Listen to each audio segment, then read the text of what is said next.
Olá você, muito bom dia, está no ar a primeira edição do programa do Mister Mengão, o seu telejornal com as notícias do Flamengo. Flamengo surpreende e pode fechar com atacante de 111 milhões de reais no meio do ano. Mengão tem carta na manga para tirar Matheus Pereira do Cruzeiro. Hoje tem Palmeiras e Flamengo no sintético pela terceira rodada do Brasileirão. Marcos Braz entra em cena e Flamengo avança para contratar novo camisa 10. Essas e outras você confere agora. Fica comigo até o final, porque aqui tem muito mais Flamengo para você. O Tite pode estar fazendo mudanças ousadas no time do Flamengo para essa partida contra o Palmeiras. Hoje, pela terceira rodada do Brasileirão. O time que ele mandou a campo no último treino ontem contou com a presença do Carlinhos na vaga do Pedro e a volta do Arrascaeta no lugar do De La Cruz.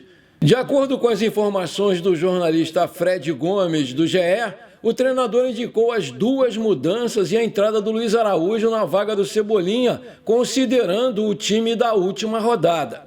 Assim, o provável Flamengo pode ser Rossi, Varela, Fabrício, Bruno, Léo Pereira e Ayrton Lucas, Pulgar, Alan e Arrascaeta, Luiz Araújo, Bruno Henrique, Carlinhos ou Pedro. Após o último jogo, o Tite afirmou que vai tirar jogadores do time quando o departamento médico do Flamengo apontar um risco de lesão. O Pedro estava num relatório de jogadores que poderiam precisar de substituição no último jogo, mas jogou os 90 minutos. Titular em 15 dos 17 jogos do time no ano, ele deve ser preservado para evitar problemas e seguir jogando na maior parte da maratona de jogos. O artilheiro do time na temporada com 14 gols, ele abre espaço para o Carlinhos fazer a sua estreia como titular no Flamengo. Recém-contratado, o centroavante de 27 anos jogou apenas 13 minutos contra o Atlético Goianiense até aqui. O caso do De La Cruz é parecido com o do Pedro, já que ele foi titular nos 14 jogos que jogou nessa temporada. Depois de preservar o Arrascaeta contra o São Paulo, o Tite alterna os meias e indica a entrada do ídolo na vaga do De La Cruz e o Alan também vai ser recompensado pelas boas atuações com a sequência no titular. Mesmo provavelmente fora do time titular, o Pedro e o De La Cruz estão relacionados e devem ficar no banco de reservas como opção. As mudanças do time titular geram questionamentos constantes ao técnico após as partidas. O treinador, por outro lado, todas as vezes reforça que vai precisar rodar o elenco ao longo da temporada para não estourar os jogadores fisicamente. No jogo contra o São Paulo, foi a vez do Arrascaeta ficar 90 minutos no banco. O treinador comentou a escolha na coletiva após jogo e afirmou que não era o seu desejo, mas sim uma necessidade do atleta. O Tite mostrou entender que o que motiva críticas por poupar ou não um jogador geralmente é o resultado. O provável time do Palmeiras vai ser o Everton, Mike, Gustavo Gomes ou Luan, Murilo e Piquerez, Aníbal Moreno, Richard Rios e Rafael Veiga, Lázaro, olha aí o Lázaro, Hendrick e Flaco Lopes, técnico Abel Ferreira. Apita o jogo o pernambucano Rodrigo José Pereira de Lima, auxiliado por Nailton Júnior de Souza Oliveira, do Ceará, e Francisco Chaves Bezerra Júnior, de Pernambuco. No VAR, Daniel Nobre Bins, do Rio Grande do Sul. A TV Globo em TV aberta vai passar o jogo e o Premier em TV fechada. Transmitem aí também a partida a partir das 16 horas no Allianz Parque.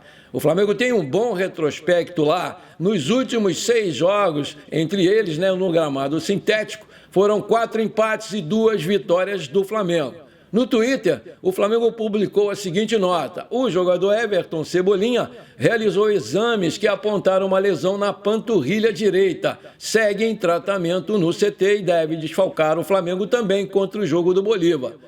Por conta dessa baixa do Cebolinha, o Tite relacionou novamente o garoto Matheus Gonçalves, que só jogou em 4 jogos do Carioca, mas foi relacionado para 15 deles. Produção, coloca aí para nós a lista dos relacionados para esse jogo de logo mais.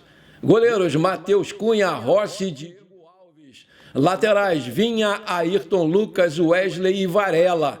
Zagueiros, Fabrício Bruno, Léo Pereira, Léo Ortiz e Davi Luiz. Meias, Igor Jesus, Vitor Hugo, Alan, Pulgar, Arrascaeta, Gerson, Matheus Gonçalves e De La Cruz. Atacantes, Pedro, Luiz Araújo, Bruno Henrique, Carlinhos e Lohan. Olha o Lohan aí, gente. Vamos ver se ele entra hoje, né? Meus amigos e minhas amigas, eu não sei qual é a opinião de vocês, mas eu, sinceramente, eu não pouparia ninguém contra o nosso maior adversário. O Flamengo montou 2 times exatamente para isso, para essas horas, para disputar todas as competições e se um jogador se machucar, tem outro bom, no mesmo nível ou até parecido para substituí-lo. Imaginem vocês ficarmos aí hoje sem o De La Cruz no meio de campo. Ele é o nosso motorzinho, ele é o cara que dá verticalidade ao time. Sem ele, o ritmo do meio de campo cai assustadoramente, como a gente viu aí contra o São Paulo. Imagina você tirar o Pedro, que é o nosso carrasco, o nosso artilheiro, e né, o Palmeiras sabe disso, para colocar Carlinhos, que chegou ontem. No meu tempo, só não jogava quem estivesse machucado, se arrastando, e mesmo assim, eu já vi muito jogador tomar injeção no joelho para entrar em campo. Quem é do meu tempo sabe disso. O Garrincha foi um exemplo clássico. Veja bem, eu não estou aqui querendo que o cara tome injeção ou faça uso de outros métodos para jogar, não. Eu só não concordo em ficar poupando jogador-chave contra o nosso arquirrival e postulante ao título. Hoje o De La Cruz e o Pedro, cada um com 26 anos, são jovens e os principais jogadores junto com a Arrascaeta do nosso time. Quem vai agradecer demais vai ser o Abel Ferreira, que não poupa ninguém, igualzinho ao técnico lá que a gente conhece, um português que passou aqui e ganhou tudo. Essa aí é a minha opinião, eu queria saber a sua. Coloca aí.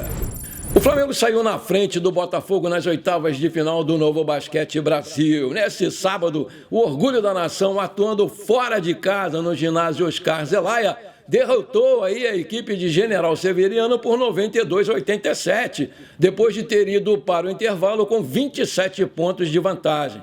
O primeiro tempo foi dominado pelo Flamengo. No período inicial, o time rubro-negro atropelou e venceu por 27-15. Na sequência, o Orgulho da Nação manteve o ritmo acelerado com um placar de 29-20. Fechou a etapa inicial em 56-35, levando uma vantagem de 21 pontos para o intervalo.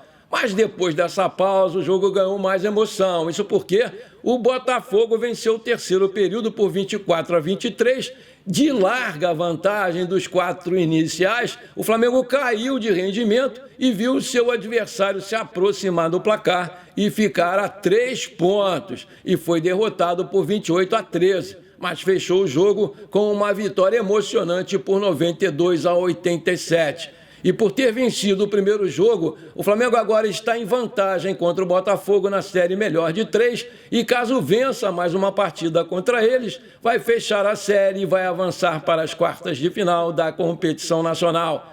O Flamengo volta a jogar na próxima sexta-feira, dia 26, às 21 horas, horário de Brasília, no Maracanãzinho, pelo segundo jogo das oitavas de final do NBB e, se vencer, vai avançar para a próxima fase.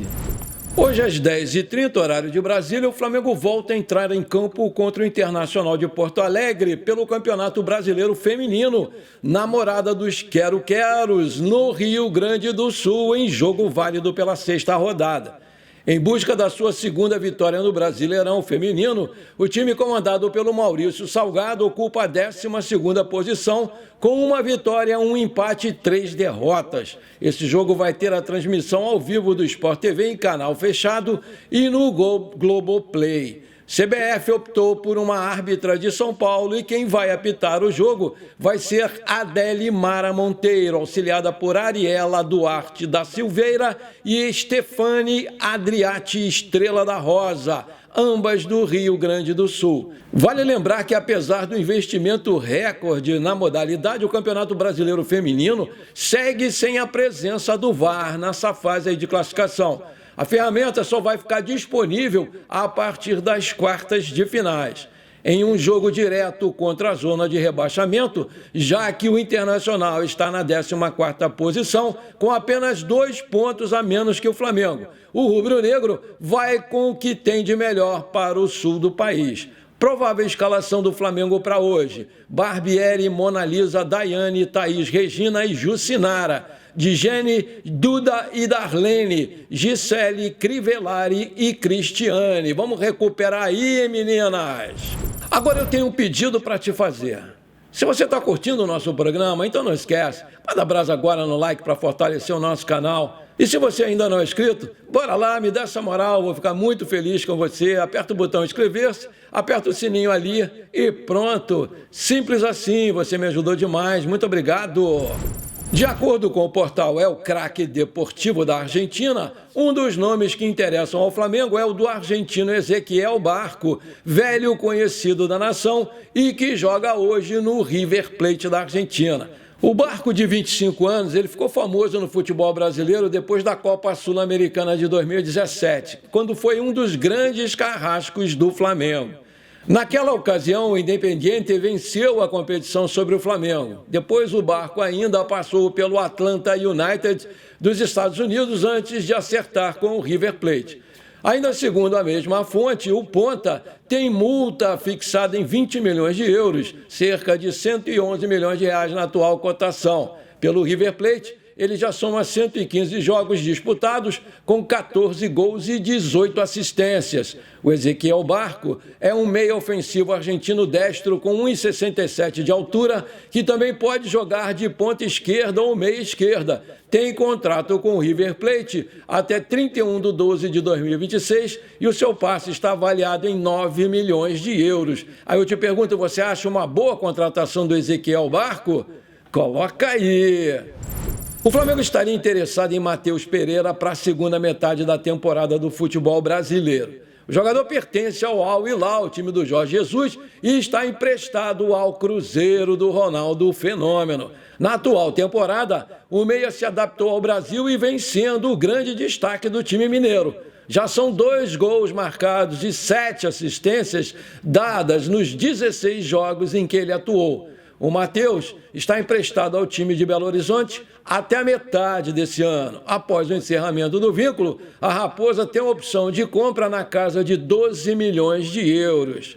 O jornalista Everton Guimarães, que foi o primeiro a revelar sobre o Flamengo estar de olho no jogador, também recebeu a informação de que a Raposa está decidida a comprá-lo de forma definitiva. Porém, ainda assim, o Flamengo segue acompanhando a situação de perto. O portal Fanáticos Fla ainda repercute que o rubro-negro poderia ter uma ajudinha do Jorge Jesus, que é o seu grande ídolo. Isso porque, mesmo que o Cruzeiro não efetue a opção de compra, o Matheus Pereira não deve atuar sobre o comando do técnico português. O próprio meia já indicou que deseja ficar aqui no Brasil. Além disso, o Al Hilal vai ter outras prioridades com as vagas de estrangeiros, assim o Flamengo poderia sim tentar um acordo com a equipe comandada pelo Jorge Jesus com uma ajudinha dele, é lógico.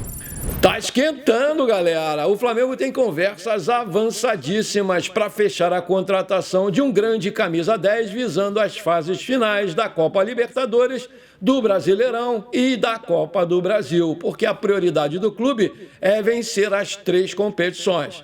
O Tite tem nas mãos um elenco que é considerado o melhor do Brasil, mas a diretoria segue de olho no mercado, sempre disponível para buscar novos reforços de peso para deixar o plantel ainda mais qualificado. Oscar pode ser esse novo reforço. Ele está de saída da China e o Marcos Braz trabalha forte para fechar um acordo já para agosto agora. A ideia, segundo o portal Netflix, é fechar a contratação do meio-campista visando as fases finais das grandes competições do Brasil, principalmente a Libertadores. O Marcos Braz avança cada vez mais nessas conversas para sacramentar a contratação do camisa 10, porque é ele quem está com a responsabilidade de trazê-lo de volta ao Brasil. E além do bom relacionamento com o jogador, o Marcos Braz também se dá muito bem com seu empresário Giuliano Bertolucci, que tem alguns jogadores no plantel do Flamengo, e isso certamente vai contar a favor do Mengão para fechar a contratação do Oscar de 32 anos. A janela do futebol brasileiro vai se abrir para novos acordos internacionais e nacionais a partir do dia 10 de julho e vai ficar disponível até 2 de setembro, período em que o Oscar pode ser oficializado como novo reforço da Gávea, que visa o tetracampeonato da Libertadores. Aí eu te pergunto mais uma vez, você acha uma boa trazer o Oscar, 32 anos, jogando na China? Coloca aí!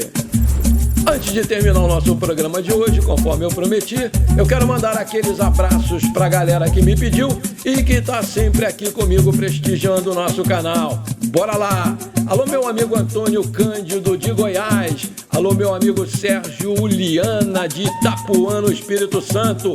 Aquele abração para vocês, meus queridos. Alô, meu amigo Júlio do Cacarecos e 11 Unidos. Alô, meu amigo João Miguel de Lima Filho. Aquele abração para vocês, meus queridos.